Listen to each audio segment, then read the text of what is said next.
Hi friends, வாங்க இன்னைக்கு mutton fry எப்படி பண்ணுறதுன்னு பார்க்கலாம். நான் இன்னைக்கு ஒரு 1/2 kg மட்டன் எடுத்திருக்கேன்.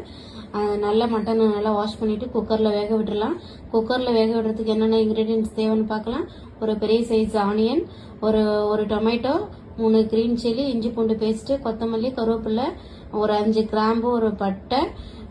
நெக்ஸ்ட் இதை நல்லா போட்டு நல்லா ஒரு 5 to 6 விசில் விட்டுட்டு குக்கரை ஆஃப் பண்ணிட்டு இதுக்கு ஒரு தாளிப்பு கொடுத்துடலாம். ஒரு 20 to 25 சின்ன வெங்காயம் 4-3 கட் பண்ணி வச்சிருக்கேன். கொஞ்சோண்டு இஞ்சி பூண்டு பேஸ்ட்டு, பட்டை, கிராம்பு இதெல்லாம் போட்டு தாளித்து குக்கரில் வேக வச்சிருக்கோம். ஆல்ரெடி நம்ம வேக வச்சிருக்கோம் இல்லையா, அதை எடுத்து ட்ரான்ஸ்ஃபர் பண்ணிட வேண்டியதான். ட்ரான்ஸ்ஃபர் பண்ணிவிட்டு இது லோ ஃப்ளேமில் ஒரு 10 to 15 மினிட்ஸ் அப்படியே விட்டுட்டு இதுக்கு ஒரு மசாலா ரெடி பண்ணலாம் ஃப்ரெண்ட்ஸ். என்னென்னா ஜீரகம், மிளகு, கொஞ்சோண்டு கருவேப்பிலை போட்டு நல்லா சாட்டே பண்ணிவிட்டு இது மேலே எடுத்து தூவிட வேண்டியதுதான் ஃப்ரெண்ட்ஸ். மட்டன் சூப்பராக இருக்கும். நல்லா டேஸ்டான மட்டன் ரெடி ஆயிடுச்சு. வாங்க இன்னைக்கு மட்டன் ஃப்ரை சாப்பிட்லாம். Bye friends. வாங்க நல்லா சூடாக ரைஸ் கூட வச்சு சாப்பிடுங்க.